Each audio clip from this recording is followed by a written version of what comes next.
Hi guys, எல்லாருக்கும் வணக்கம்.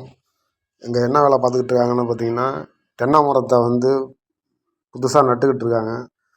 ஏற்கனவே நட்டது தான். அந்த நட்ட மரத்தில் வந்து கொஞ்சம் பழுதான மரத்தெல்லாம் ரிமூவ் பண்ணிவிட்டு புதுசாக மரம் நட்டுறாங்க. அப்போது அந்த மரத்தை பிடுங்கிட்டு அதே இடத்துல வைக்கிறாங்க. அப்போது இது என்னப்பா இவ்வளோ பெரிய மரத்தெல்லாம் வைக்கிறாங்கன்னு பார்க்குறீங்களா?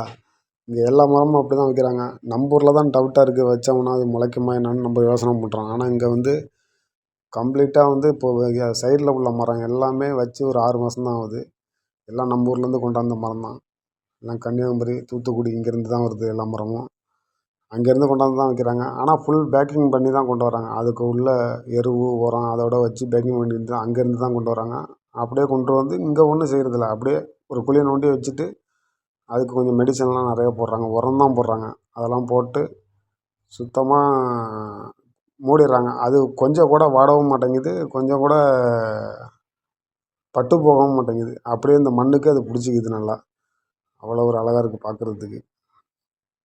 நம்ம ஊர் சைடில் தான் உப்பு மண்ணில் வந்து அது விளையாது இது விளையாது அப்படி இப்படின்னு நம்ம சொல்லி பயிர் பண்ணாமல் நிறைய விஷயத்த விட்டுக்கிட்டு இருக்கோம். ஆனால் இங்கே வந்து ஃபுல்லாகவே உப்பு மண் தான். ஆனால் செடியெலாம் ஏகப்பட்ட செடி மரங்கள் எவ்வளோ பெரிய ஆலமரமாக இருந்தாலும் முளைச்சிக்குது. தென்னை மரம், அப்புறம் மற்றபடி பூக்கள் செடி ஏகப்பட்டது எல்லாமே வந்து இந்த மண்ணுக்கு சூப்பராக பிடிச்சி நல்லா வந்துடுது. ஒரு வருஷத்துக்கு முன்னாடிலாம் இதை பார்க்குறது வெறும் சாண்டு, வெறும் மண்ணாக தான் இருந்துச்சு. பார்க்குறதுக்கு ஒரு பாலைவனம் மாதிரி தான் இருந்துச்சு. இன்றைக்கி வந்து இப்போது பார்க்கும்போது சுத்தமாக டோட்டலாக மாறிடுச்சு. எல்லாம் பச்சை பசேல்னு ஒரு வனம் மாரி ஆயிடுச்சு, காடு மாதிரி. அந்த அளவுக்கு உருவாக்கிட்டாங்க. இன்னும் ஒரு வருஷத்தில் கம்ப்ளீட்டாக அந்த இடமே சேஞ்ச் ஆகிடும். எல்லாம் அவ்வளோ ஒரு அழகான வெறும் பூக்கள் செடி தான் அதிகமாக வைக்கிறாங்க. ஆனால் பயங்கரமாக உழைக்கணும். இந்த மரத்தெல்லாம் பயிர் பண்ண வேகத்துக்கு டக்குன்னு பச்சை பிடிக்காது. அதுக்குன்னு நல்ல நல்ல விஷயம் எருவு, தண்ணியெல்லாம் டெய்லி விடுவாங்க. டெய்லி அதுவும் வந்து தண்ணியை ஃபில்ட்ரு பண்ணி தான் விடுவாங்க. நல்ல தண்ணி தான் விடுவாங்க. அதெல்லாம் வந்து டெய்லி கவனிச்சிக்கிறதுக்கு ஆட்கள் நிறைய பேர் இருக்காங்க. அதெல்லாம் வந்து டெய்லி பராமரிச்சுக்கிட்டே இருப்பாங்க. அதுக்கு உள்ள நீட்னஸ்ஸு, அந்த ஏதாவது குப்பைகள் ஏதாவது இருந்ததுன்னா அது எல்லாத்தையும் சுத்தம் பண்ணிக்கிட்டு ஆட்கள் நிறைய பேர் இருப்பாங்க. அவங்களுக்கு அதான் வேலை. எப்போ பார்த்தாலும் அதான் செஞ்சுக்கிட்டு இருப்பாங்க. இந்த தென்னை மரம்லாம் வைக்கிறதுக்கு முக்கியமான காரணம் என்னென்னு பார்த்தீங்கன்னா, நம்ம நினைக்கலாம், சரி இவ்வளோ ஒரு இந்த சைடில் மட்டுமே ஒரு 2500 மரம் வச்சுருக்காங்க, தென்னை மரம் மட்டும். எல்லாம் நம்ம ஊர்லேருந்து வந்த மரம் தான் வச்சுருக்காங்க. இருந்தாலும் நம்ம நினைக்கலாம், நம்ம என்ன நினைப்போம், சரி இதை வச்சு தேங்காய் நிறையா வந்ததுன்னா பிஸ்னஸ் பண்ணுவாங்க போல் அப்படின்னு நினைப்போம். அப்படிலாம் கிடையாது. அவங்க தேங்காவை கொஞ்சம் கூட எதிர்பார்க்க மாட்டாங்க. தேங்காய் எதுவுமே எதிர்பார்க்க மாட்டாங்க. அவங்களுக்கு தேவை அழகு.